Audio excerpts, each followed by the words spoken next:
ini korupsi akan menggila-gila seperti itu. Kita lihat apakah misalnya Prabowo mau memberantas korupsi? Tidak mungkin. Tidak mungkin. Kenapa? Prabowo punya 2 kasus di KPK. Pilpres 2024 akan mengakibatkan korupsi Indonesia makin meningkat secara berlipat ganda.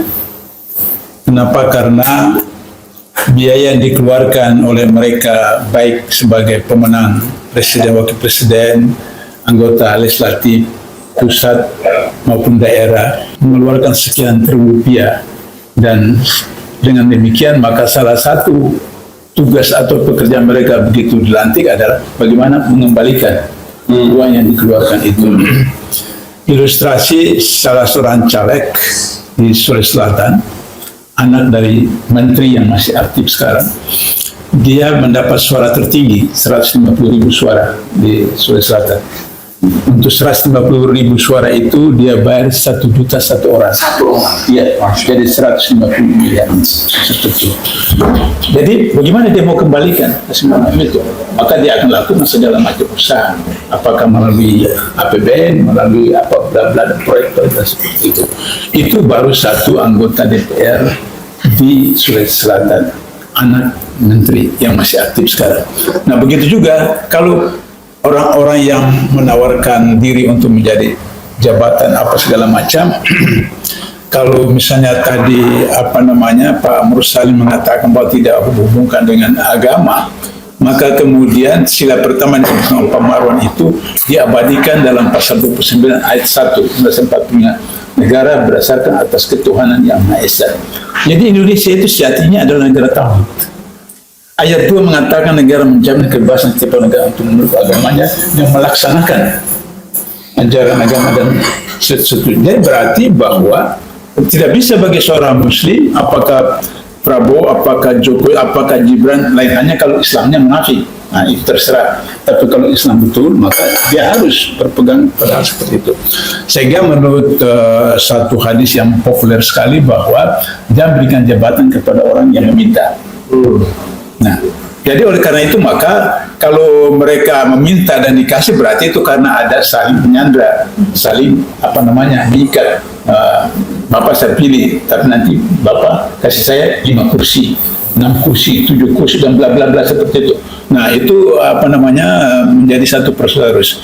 Terus ada yang mengatakan, oh bisa Nabi Yusuf itu meminta jabatan. Padahal Nabi Yusuf itu diminta oleh raja untuk duduk di dekat saya. Jadi diajak karena Yusuf punya kompetensi. Maka kemudian setelah sudah diajak, maka dia bilang, kalau begitu berikan saya untuk mengurusi persoalan keuangan negara karena punya kompetensi. Dalam ilmu manajemen itu disebut dengan kompetensi. Jadi jangan sampai kemudian jalan menteri baru kemudian 7 bulan ditangkap oleh KPK. Nah, karena tidak punya kompetensi seperti itu. Ada yang menggunakan dana bansos menteri sosial beberapa belum setahun kemudian sudah seperti itu. Nah, jadi oleh karena itu maka ini korupsi akan menggila-gila seperti itu. Kita lihat apakah misalnya Prabowo mau memberantas korupsi? Tidak mungkin. Tidak mungkin. Kenapa? Prabowo punya 2 kasus di KPK. Pesawat terbang yang setelah protes dibatalkan. Itu. Tapi sudah bayar fee. Mileage. Ya. Yang pesawat tua itu. Ya, itu. Kata komisi. anak buah Prabowo bahwa itu dibayar dengan uang pribadi. Sehingga tidak ada menimbulkan uang negara. Saya katakan di Undang-Undang Tindak Pidana Korupsi itu hanya 2 pasal yang bicara tentang kerugian keuangan negara, pasal 2 dan pasal 3. 28 itu tidak ada kerugian keuangan negara. Gratifikasi tidak ada kerugian keuangan negara. Menyuap tidak ada kerugian keuangan negara. Jadi itu masuk dalam pasal percobaan. Karena belum terjadi percobaan. Dan pengalaman saya di KPK pernah tahan penjara, baru percobaan. Yang kedua food estate.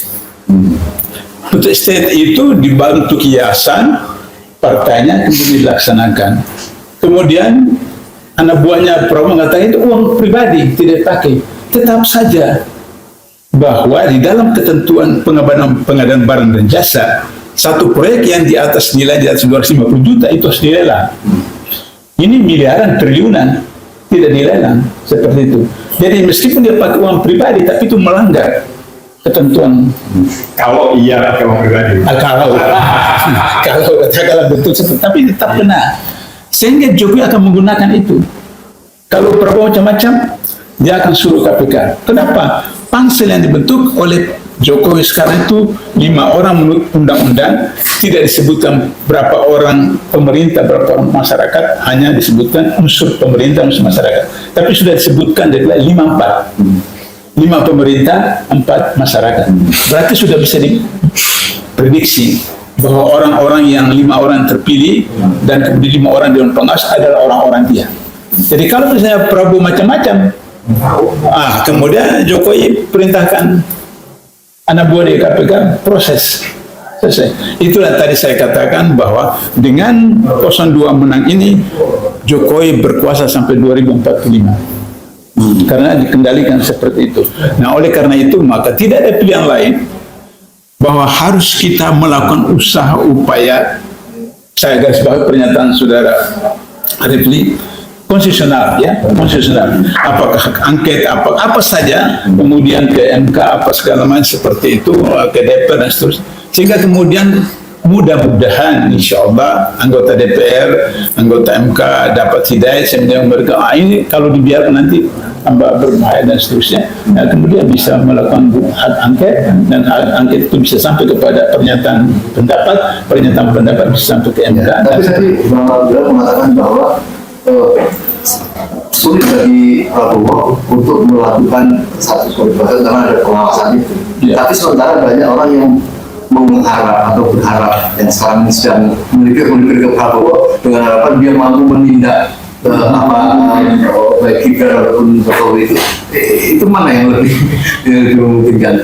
Sama yang kedua, kalau dia betul dilantik, apakah dia bisa melindungi dari kasus-kasus yang sebenarnya masih diperkirakan? Artinya mereka yang mendekati Prabowo itu kan yang tadi saya katakan teori pertama itu bahwa mereka sudah keluarkan sekian miliar, sekian juta itu kan harus kembali. Maka kemudian untuk kembalinya itu kan harus dekat dengan penguasa. Kan Prabowo pernah mengatakan bahwa 20 tahun tidak masuk dalam pemerintahan, maka perusahaannya habis kelam kabut dan seterusnya. Nah, karena itu masalah bisnis, ya, susah bisnis. Karena itu masuk. Setelah 4 tahun 5 tahun maka kemudian berkembang usaha, sehingga bisa dimengerti kalau memang perusahaannya susah, bagaimana dia pakai uang pribadi untuk bayar fee pesawat itu, terus bagaimana uang pribadi untuk bayar food estate. Berarti memang sudah relatif makmur ketika masuk dalam itu. Nah, orang-orang seperti ini juga seperti demikian. Mereka berharap bahwa biaya yang sudah mereka keluarkan seterusnya agak bisa dikembalikan dengan ketika berada di sekitar penguasa seperti itu. Tapi apakah kemudian Prabowo bisa melakukan itu? Maka kemudian nanti ada serangan dari masyarakat segala macam. Kemudian terus perabotannya mereka, bagaimana pendapat Bapak, saudara-saudara? Maka kemudian ada cerita 3 ekor sapi, ya, warna hitam, warna putih, warna coklat, datang seekor singa. Nanti saya cuma mau bunuh itu saja, kalian dua tidak apa-apa. Maka dia hantamlah, dia makanlah itu yang warna putih. Sudah itu selesai, datang ke warna coklat. Nah, begitu juga terakhir warna hitam. Kata hitam dalam hati, saya sudah duga bahwa nanti pikiran saya juga seperti begitu. Nah, jadi kita belajar dari ilustrasi 3 ekor sapi itu. Maka kemudian kalau mereka ditanya oleh pendapat oleh Prabowo, maka mereka akan katakan terserah sama Bapak saja, Pak. Kami ikut saja, Pak. Seperti Bapak. Nah, Prabowo akan terbelunggu seperti itu. Lantas kemudian orang mengatakan nanti menegakkan HAM, kasus-kasus HAM yang lama akan ditangani, dibongkar. Bagaimana kalau orang bilang kasus 97, 98 Prabowo termasuk yang menculik seperti itu? Bagaimana bisa mengadili dirinya sendiri dan seterusnya? Belum lagi misalnya nanti Pak Narkun akan bisa menjelaskan beberapa jenderal yang menjatuhkan hukuman memecat Prabowo sebagai jenderal TNI aktif. Itu kemudian sekarang berada sama-sama dengan beliau. Ini kan Indonesia itu negara aneh bin ajaib betul. Di dunia ini cuma mungkin seperti Indonesia.